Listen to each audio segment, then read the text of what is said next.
7h. Bonjour, bienvenue à tous. Si vous nous retrouvez sur Radio Côte d'Ivoire, dans la grande matinale d'infos de sport, à suivre dans 10 minutes la chronique des sports de Konaté Idriss, qui s'intéresse aujourd'hui à la question des droits télé et radio lors des grands événements sportifs et l'inévitable matinale de sport présentée par Fernand Kouakou. Mais avant tout cela, un nouveau journal, le 7 dont voici les grandes articulations. Les toilettes sauvent des vies car elles empêchent la propagation de maladies mortelles causées par les excréments humains. Mais en Côte d'Ivoire, 8 millions de personnes n'ont pas de toilettes et pratiquent la défécation en l'air libre. Aujourd'hui, c'est la journée mondiale des toilettes qui vise à sensibiliser le grand public sur le rôle crucial qu'elles jouent pour les populations. Aux sources de vie, bientôt les villageois de 15 localités de Côte d'Ivoire goûteront à l'eau potable. Cela grâce à un don du Conseil de l'Entente. Et puis dans l'actualité internationale, la société civile du Sénégal a protesté contre le retrait de l'agrément de l'île d'Afrique francophone par le gouvernement. Bonjour Denise. Bonjour Didier Fandin, bonjour à tous. Ouvrons ce journal avec la caravane ouest-africaine du droit à la terre, à l'eau et aux semences paysannes. Ce sont 5 pays côtiers de l'Afrique de l'Ouest, à savoir la Guinée, le Bénin, le Ghana, le Togo et la Côte d'Ivoire qui seront visités par les initiateurs de la caravane. Ici en Côte d'Ivoire, la caravane a démarré à Mans et se poursuivra à Daloa et à Boisseau. Massa Koné est le porte-parole du mouvement Convergence globale des luttes pour la préservation de la terre et de l'eau en Afrique de l'Ouest, initiateur de cette caravane. Il est temps que la société civile s'engage avec des propositions concrètes auprès des politiques pour le développement de l'Afrique. Nous sommes régis par les lois de 1901, qui est les lois d'émanation de la colonisation, qui ont fait des codes domaniaux et fonciers, qui nous ont légué comme héritage une législation qui ne prend pas en compte les droits des communautés, les droits des cultivateurs, les droits des paysans, les droits de ces différents acteurs qui sont engagés dans ces matières. Donc quand on a pris conscience, nous avons commencé à lutter à partir de nos différents pays pour qu'on engage une politique foncière. La politique foncière qui prend en compte les droits des communautés, qui valorise nos savoir-faire culturels. La journée mondiale des toilettes célébrée ce lundi 19 novembre 2018. En prélude à cette journée, le magazine Les Salons de Radio Côte d'Ivoire d'hier dimanche a été consacré à la problématique de l'assainissement autonome en Côte d'Ivoire, défis et perspectives. Il a été question du rôle crucial que jouent les toilettes pour les populations. Pour le professeur Dongo Kwasi, enseignant-chercheur à l'université Félix Houphouët-Boigny de Cocody, assainissement et santé vont de pair. Chaque année, 1,8 million de personnes, dont 90% d'enfants de moins de 5 ans, meurent de diarrhée. Et 88% de ces diarrhées sont causées par l'assainissement. Un dispositif ou une démarche qui vise à améliorer la situation sanitaire de notre environnement global. Au niveau des déchets, nous avons les déchets solides comme les ordures ménagères. Nous avons les déchets liquides et les excréta comme les eaux usées domestiques et les matières de boue. Mais de plus en plus, lorsqu'on parle d'assainissement, on fait beaucoup référence à l'assainissement des eaux usées et des excréta. Et les statistiques montrent que l'amélioration de l'assainissement peut faire reculer de 32% la mobilité attribuable aux maladies diarrhéiques. C'est pour cela que nous allons demander aux autorités de ne pas dissocier la politique de la santé de la politique de l'assainissement. Et rappelons que la journée mondiale des toilettes vise à encourager des actions ciblées pour relever le défi de la crise mondiale de l'assainissement, car aujourd'hui 4,5 milliards de personnes vivent en effet sans toilettes. Et ici en Côte d'Ivoire, 42% de la population utilise des toilettes partagées et 8 millions de personnes n'ont pas de toilettes et pratiquent la défécation à l'air libre. La nouvelle pharmacie de la santé publique de Côte d'Ivoire, plus proche de la population. Une journée porte ouverte de l'entreprise a été initiée pour mieux se faire connaître. Présentation, échanges et visites de stands sont entre autres les activités qui ont meublé cette journée. Le professeur Yapi Ange Désiré, directeur général de la nouvelle pharmacie et de la santé publique de Côte d'Ivoire, fait ici le bilan des actions réalisées.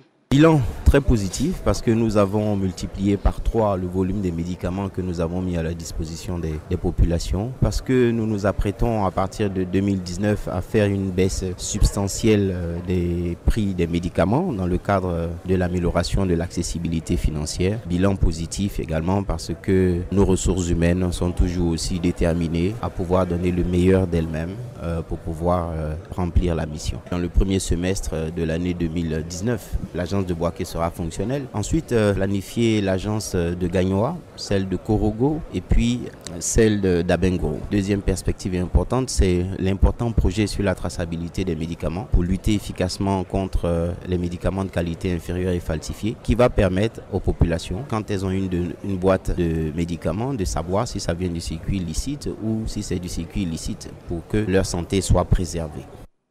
Du 12 au 15 mars prochain aura lieu la première édition de la Foire internationale des radios, services et télévisions. C'est une plateforme d'échange pour promouvoir l'espace radiophonique et télévisuel. Elle vise à développer des champs d'action et de marketing des stations de radio et chaînes de télévision. Le reportage de Maïssa Nogo dit par Nadège Kofi. Plus de 2000 visiteurs sont attendus tous les jours sur le site de la Foire internationale des radios, services et télévisions, avec pour pays invités les États-Unis, la Turquie et le Maroc. La foire se veut un espace de mobilisation et de rencontre des consommateurs des médias, des opérateurs économiques dont la conquête demeure l'un des défis majeurs des radios, télévisions, services et médias sociaux. Le thème retenu pour cette première édition est « Les médias audiovisuels dans la vie du citoyen ». Evelyne Débat, commissaire générale de la foire. La foire internationale des radios, services et télévisions, FIRST, a pour ambition de rapprocher la radio, les services et la télévision des consommateurs des œuvres des médias. Donc permettre aux téléspectateurs, aux auditeurs, aux lecteurs de comprendre l'univers des médias, comment ça fonctionne, qu'est-ce qu'on fait, quelles sont les contraintes. Parce que très souvent, les citoyens, les consommateurs des œuvres des médias sont des personnes qui jugent souvent la qualité, le contenu des journaux. L'objectif, c'est de leur permettre de comprendre, de mieux connaître le fonctionnement des acteurs, le fonctionnement de ce secteur. La Foire internationale des radios, services et télévisions est le lieu pour 200 entreprises spécialisées dans le domaine de l'audiovisuel de présenter et valoriser leurs produits. Le dossier du jour. 15 localités de Côte d'Ivoire auront bientôt accès à l'eau potable. C'est un geste du Conseil de l'Entente dans le cadre de son programme Eau pour tous, coût global de l'opération 97 millions de francs CFA. La cérémonie de remise de ces ouvrages a eu lieu le week-end dans la sous-préfecture de Méagui. C'était en présence du ministre de l'Hydraulique, Sam Conan. Dame Kwasi Adjoua Yvonne a recours à l'eau des pluies pour son ménage, comme les autres femmes du village de Norbert-Carrefour.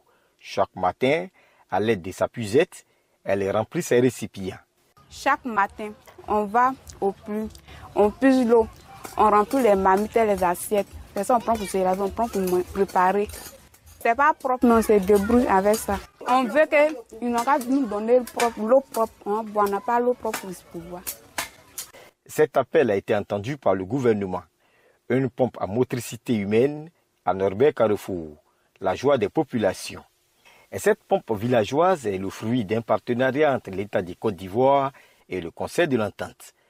Toute notre gratitude et notre reconnaissance au chef de l'État, son Excellence le Président Alassane Ouattara, pour son soutien inlassable à notre organisation sous-régionale, j'ai nommé le Conseil de l'Entente, dont la mission principale est d'œuvrer pour la paix par l'amélioration des conditions de vie des populations rurales. L'eau, c'est la vie, et sans l'eau, il n'y a point de développement. Le ministre de l'Hydraulique, en inaugurant cette pompe, a fait cette annonce.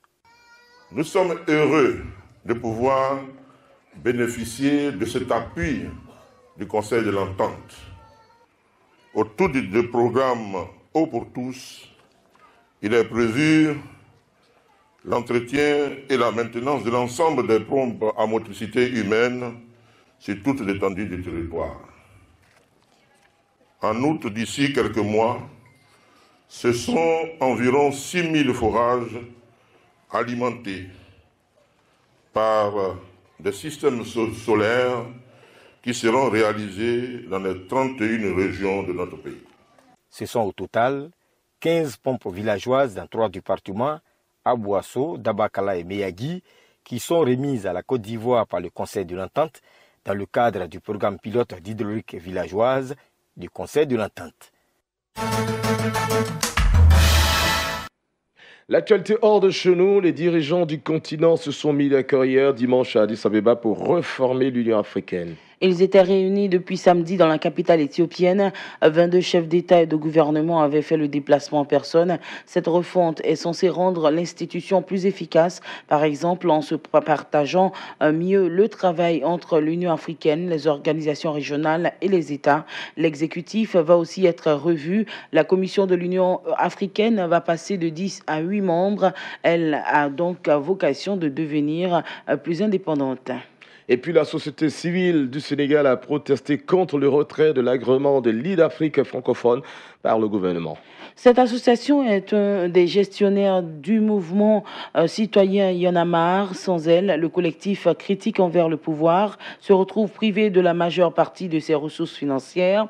Des financements irréguliers selon le décret du ministère de l'Intérieur. La société civile demande dans un communiqué l'annulation de ce décret. Les 12 signataires, dont l'Amnesty International, font part donc de leur vive inquiétude à quelques mois seulement de l'élection présidentielle. Et c'est la fin de ce journal. Merci de l'avoir suivi. Restez toujours sur Radio Côte d'Ivoire.